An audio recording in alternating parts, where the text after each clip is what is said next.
mean, it's just a good looking car. If that doesn't, you know, appeal to your senses and make you kind of tingle inside, I really don't know what will. Hello, you guys, and welcome to what is probably going to be one of the hardest YouTube videos I've ever had to make.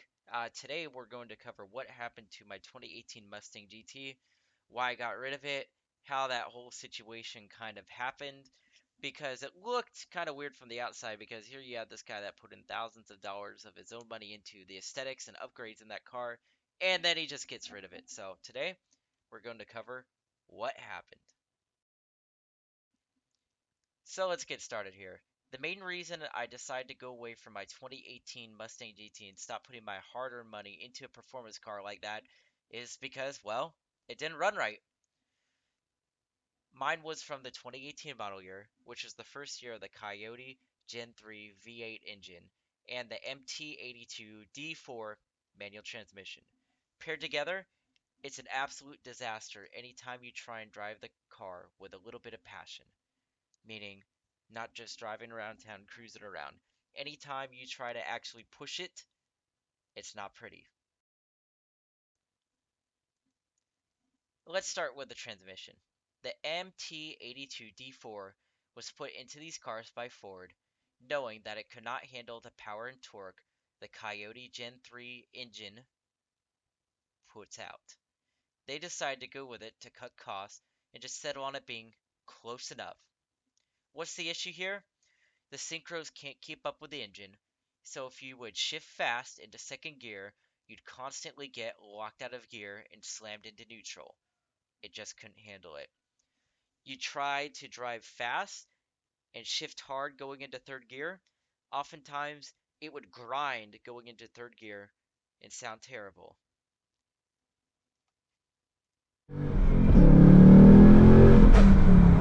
Ouch.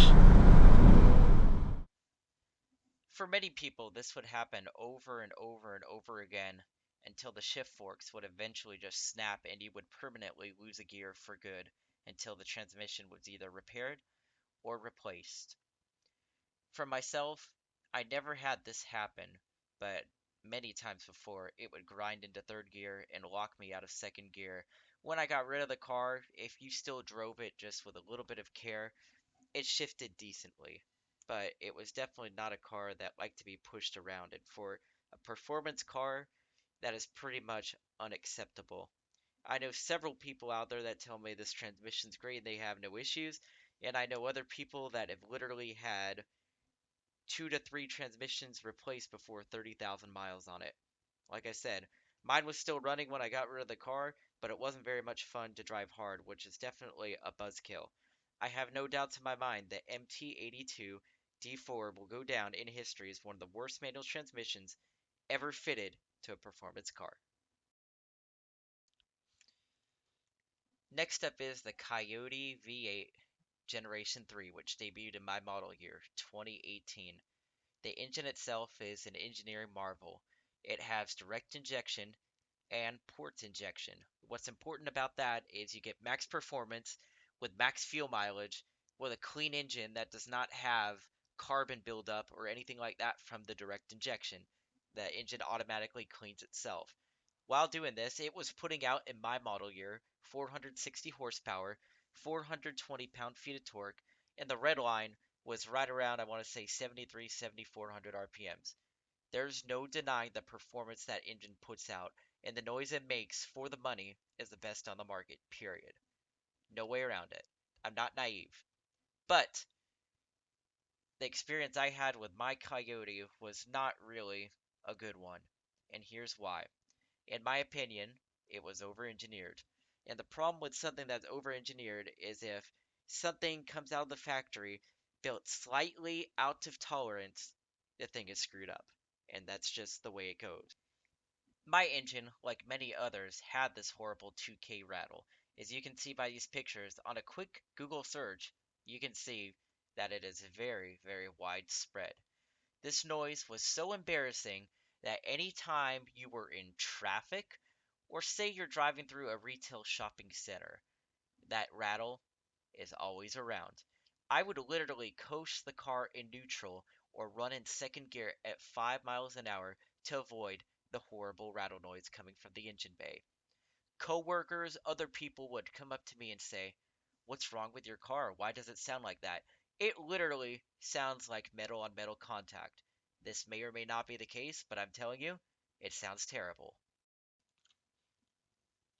To help illustrate what this sound is, I've actually attached a direct link to this noise from another YouTube channel right in the description.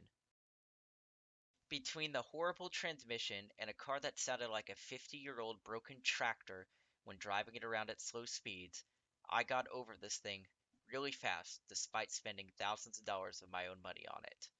I took the car to 4 different Ford dealers in my area demanding help, only to be told everything is normal. In fact, one of these dealers was one I was a very loyal customer to. I brought 3 of my Fords there routinely for over 3 years for service, and they told me to please never come back. Add all this together, and my loyalty to Ford was pretty much over that quickly. If you're paying for a car, you should have a reasonable expectation of it working properly, and if there is an issue, they should make some sort of effort to help you. Ford over-engineered the Mustangs from 2018 plus, and the quality control just isn't there. I was very frustrated for years, despite making the car look incredibly badass, aesthetically wise.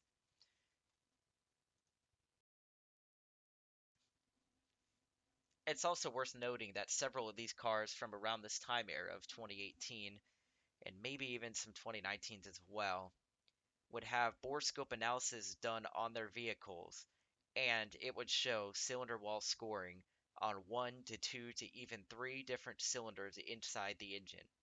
Now, the scoring wasn't enough to obviously disable the engine and make the engine brake, but at the same point, Ford was replacing short blocks, sometimes long blocks, even the whole engine. I don't know. It just depended on the situation.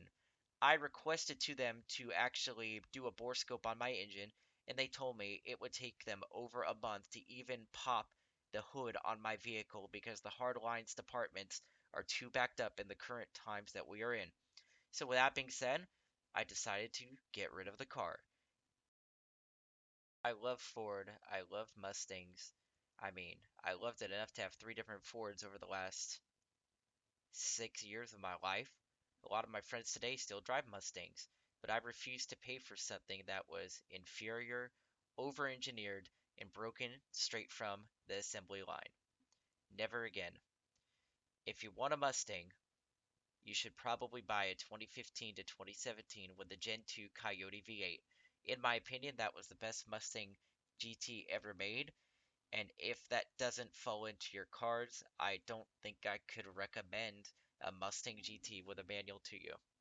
If you were going to get a Mustang that is made after 2018, you're much better off getting the 10-speed automatic because at least that's one less thing to worry about.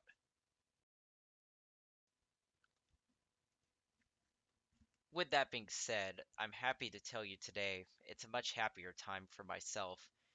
I now have a 2021 Camaro 2SS1LE that has a very simple push rod V8 engine design that is old as heck, and it has a Tremec manual transmission that's fit for a king.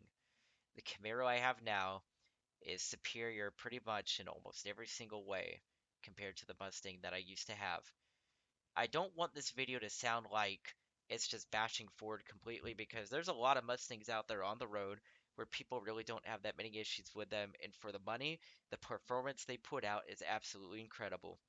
I'm still friends with all my Mustang people because we all still have the same passion, and all of us people in the car community have to stick together no matter what. This is just telling you exactly what happened to my Mustang GT and why I got rid of it even after all of the things that I had done to it. It just wasn't worth it to me anymore if it wasn't going to run any better and Ford wasn't going to help me in a reasonable amount of time. So, that is the story, and now we have moved on to this beautiful Camaro, and I'm looking forward to the future. And please, if you liked what you saw here, have any other questions, please like, subscribe, leave a comment in the comments section. I thank you very much for watching. Be well, and I hope to see you in the next one.